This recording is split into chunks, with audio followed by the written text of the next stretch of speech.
سبيل الدموع سبيل مريح تنهد يا صاحي كي تستريح وغص الدعاء الخفي الصريح يسعك الفضاء الرحيم الفسيح.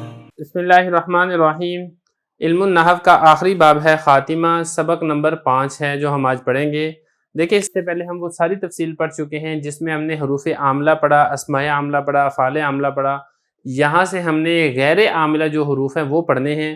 یہ کل 16 قسمیں بنتی ہیں جن کی جو پہلی 4 قسمیں ہیں وہ ہم آج کے سبق کے اندر پڑھیں گے. دیکھیں یہ فرما رہے ہیں حروف غیر عاملہ کی 16 قسمیں ہیں.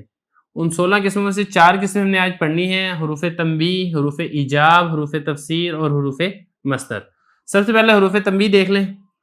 حروف تنبیہ کا مطلب کیا ہے؟ جو مخاطب کو خبردار کرنے کے لیے آتے ہیں، اس کو متوجہ کرنے کے لیے آتے ہیں، اس کو متنبہ کرنے کے لیے آتے ہیں.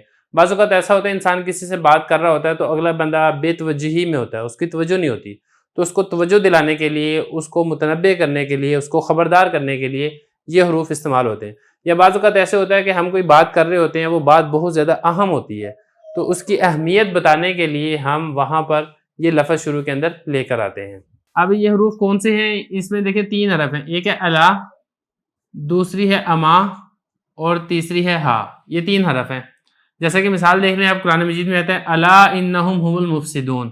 اور یہ جو الا ہے شروع میں، یہ حروف تنبیہ ہے. یہ کوئی عمل نہیں کرتا، یعنی یہ رفع نہیں دے گا، نصب نہیں دے گا، جر نہیں دے گا، جزم نہیں دے گا، عمل کوئی نہیں کرے گا، صرف مخاطب کو متوجہ کرنے کے لیے، خبردار کرنے کے لیے آتا ہے. یہ اسی طرح اما لا تفعل، تم یہ والا کام نہیں کرتے. یہ اسی طریقے سے ہا زید قائم. تو یہ تینوں مثالوں کے اندر یہ جو تینوں حروف ہیں یہ حروف غیر عاملہ ہیں. دوسرے نمبر پہ دیکھیں حروف ایجاب. حروف ایجاب کا کیا مطلب ہوتا ہے؟ یہ وہ حروف ہوتے ہیں جن سے جواب دیا جاتا ہے، اور وہ جواب یہ ہے کہ اگلا بندہ آپ سے کوئی بات پوچھ رہا ہے، آپ اس کی تصدیق کرنا چاہ رہے ہیں یا آپ اس بات کے اندر جواب دینا چاہ رہے ہیں، تو آپ یہ والے حروف استعمال کرتے ہیں. یہ کون سے حروف ہیں؟ ان میں پہلے نمبر پر آتا ہے نعم، دوسرے پر آتا ہے بلا، تیسرے پر آتا ہے اجل، چوتھے پر آتا ہے ای، اور 5ویں پر آتا ہے جیری، اور 6 پر آتا ہے انا. یہ 6 حروف ہیں جو کہ جواب دینے کے لیے استعمال ہوتے ہیں. مثال کے طور پہ کوئی آپ سے پوچھتا ہے اجاء خالدن، کیا زید آیا ہے؟ تو آپ اس کو جواب میں کہتے ہیں نعم، جی ہاں، یعنی زید آ چکا ہے. تو یہ حروف ایجاب ہم نے پڑھ لیا، حروف تنبیہ پڑھ لیا. 2 رہ گئے ہیں تفسیر اور مصدر، وہ ہم اس کے بعد پڑھتے ہیں. حروف تنبیہ اور ایجاب ہم نے پڑھ لیے. آگے حروف تفسیر ہیں. حروف تفسیر کا کیا مطلب ہوتا ہے؟ یعنی یہ وہ حروف ہوتے ہیں جس سے پہلے قول کی وضاحت کی جاتی ہے، اس کی تفسیر کی جاتی ہے.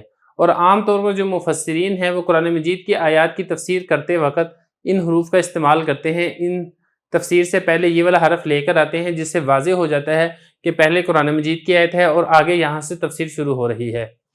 جیسا کہ ایک ان میں ای حرف ہے، دوسرا ان میں ہے ان. یہ 2 حرف ہیں.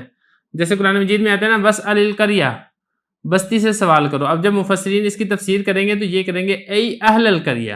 قریہ سے مراد یہاں پہ بستی نہیں ہے بلکہ بستی والے مراد ہیں. تو یہاں پہ درمیان میں ای لے کر آئیں گے، یہ حرف تفسیر ہے، جس کے بعد وَاسْأَلِ الْقَرْيَةَ کی انہوں نے تفسیر کی ہے اہل قریہ کے ساتھ. یا اسی طرح قرآن مجید میں آتا ہے وَنَادَيْنَاهُ أَن يَا إِبْرَاهِيمُ، اور ہم نے ندا دی. اب ندا کس طرح دی گئی؟ اس ندا کی وضاحت اور تفسیر کی جا رہی ہے ان کے ذریعے سے کہ ہم نے ندا ان کو یا ابراہیم لفظ کہہ کر دی تھی حضرت ابراہیم علیہ السلام کو. آگے دیکھیں، آگے یہ حروف مصدر. حروف مصدر کیا ہوتا ہے؟ یہ وہ حروف ہوتے ہیں جو فعل یا اسم کو مصدر کے معنی کے اندر کر دیتے ہیں.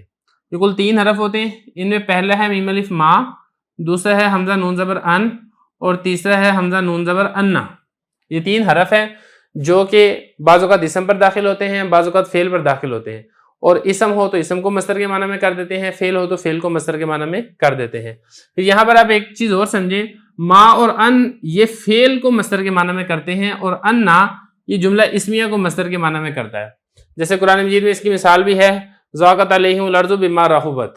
وہ جو 3 صحابہ کرام جو رہ گئے تھے غزوہ میں جانے سے، ان کے متعلق قرآن مجید میں ارشاد فرمایا گیا کہ زمین ان پر تنگ ہو گئی بما رحبت، کشادہ ہونے کے باوجود. اب یہاں پہ جو بما میں جو ما ہے، یہ ما حرف مصدر ہے، اور اس نے جو رحوبت فعل ہے، اس فعل کو مصدر کی تعویل میں کر دیا رحب، مصدر کے معنی میں کر دیا، یعنی زمین تنگ ہوگی ان پر ای برحبہا، اپنی کشادگی کے باوجود. یا اسی طرح اگر آپ اس کی مثال لیں انا کی، تو یہ ہے علمتو